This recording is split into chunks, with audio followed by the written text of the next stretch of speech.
The natural next question is, if the National Working Committee happens to have an interest against a particular party within the party, in such a matter, if that party now goes to court to say, look, this is what is going on, and the court rules in favor of that individual or that group of membership above the party, then what is supreme? Is it the rule of the party or the National Working Committee or the rule of the court in the order that was given? No, this is elementary law now. The rule of law requires that we obey the law of the land. Right. That's right. That's exactly the expectation. So that when people are asking if the court has made a clear order and it has been received by the National Legal Advisor of the party, and the National Legal Advisor of the party writes to the National Chairman of the party advising him to stay or a stay of execution and to adhere to that by not swearing in certain state executive committees, and then he goes ahead to swear them in, is that not an abrogation of the rule of law? No, it is not. It is not. Once again,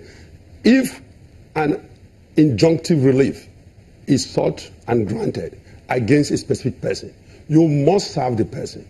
The national that you gave a paper to a national legal advisor who opines and then puts his opinion on a piece of paper, allegedly, because we don't have all these facts, these are all suppositions, and then he claims to have given it to the national chairman. That is not the way you operate when you want to ensure that injunctive relief is adhered to. And if it's not adhered to, you don't make up your rule. You go back to the same court and you report to the court that they have failed to adhere to your rule. We have to go to Lagos again, where seems we have another guest on the phone. Well, yes, indeed. We have Honorable Nana Raphael Ibukwe. He's a member representing Imo State in the House of Reps. Good morning, Honorable, and thank you for joining us on the line today. We're looking ahead of the APC National Convention coming up this weekend, and speaking about some court cases and the status of some of those. For those who are not exactly sure what the status is about the matters that you have spoken about, Imo APC, could you bring us up to speed? What's the party and who was served on the cases you have in court? Thank you very much. I think for the opting time, we maintain our stance that the national party, APC, was served. We have two court orders, that of the 18th of May and that of the 25th. And these two orders were served the National Legal Advisor of the party and also on the office of the chairman, national chairman of the party. And if you recall, in my last appearance there, we tendered proof of service, acknowledgement by the office of the Director of Legal.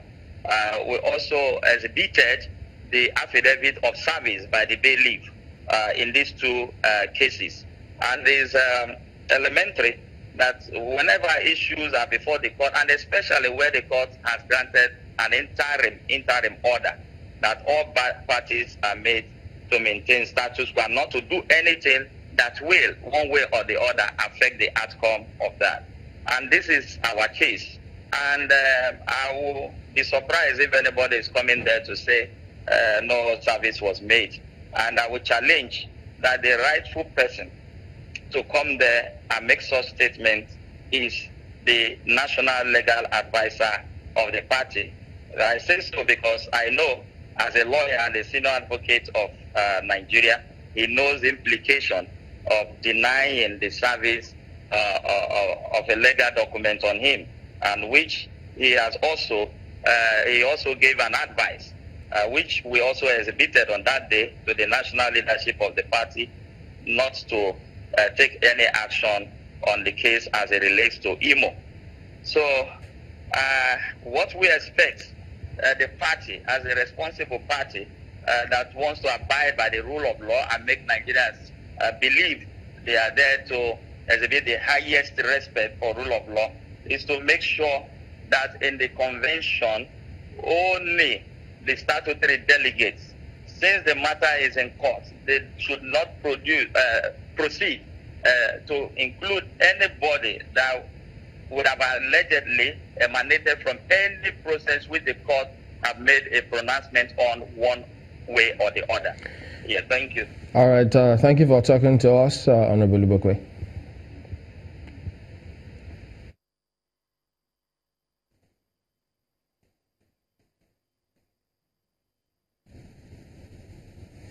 Yes, we're back here in Abuja where we're still talking about the APC forthcoming convention.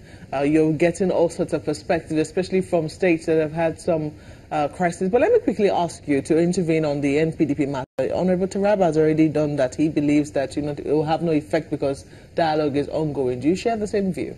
Absolutely. It's a different thing from what you had in a few years back when the PDP, the new PDP now walked away from a national convention of the then PDP national convention. Here, most of these individuals, some of them are governors, senators, members of the House, and you rightly pointed out, they participated in the congresses. They have very strong political structure that have emerged in most of these places, and they are not talking about walking away. There's no such talk.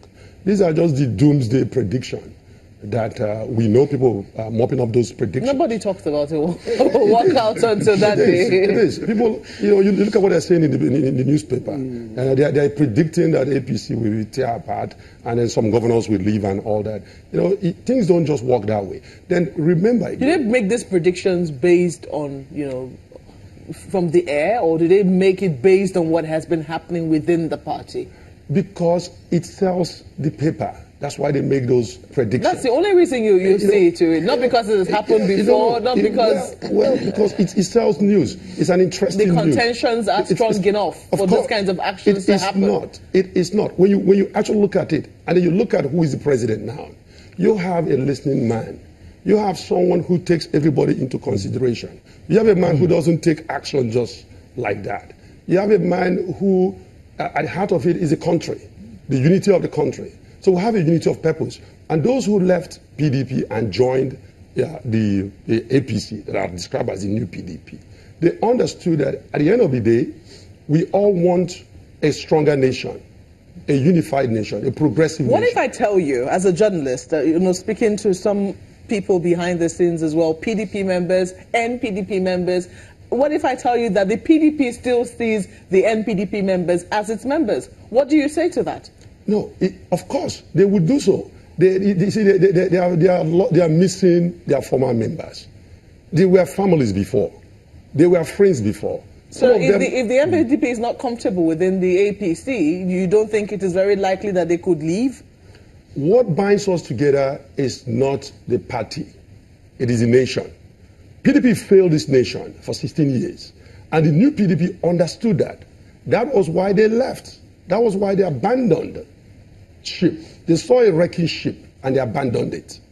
And then we gave them the lifeline. And was it because of poor administration or because their political interests weren't being covered? Poor administration. Well, we have to thank you, gentlemen, for coming on Sunrise Daily. We hope that your prediction for smooth APC convention will come through on Saturday. But let us see how things eventually pan out. Dr. Ben Nwoye is the APC chairman in Enugu State and also the Secretary Forum of APC State Chairman. We also had Honorable Tarab Abdurrahman with us, who is vying for the National Secretary of the All Progressives Congress. We didn't want to ask you how you think the unity list is going to affect your chances, but there will always be time for that. Thank you, gentlemen, for coming on Sunrise. The program continues shortly. Please stay with us. Thank you.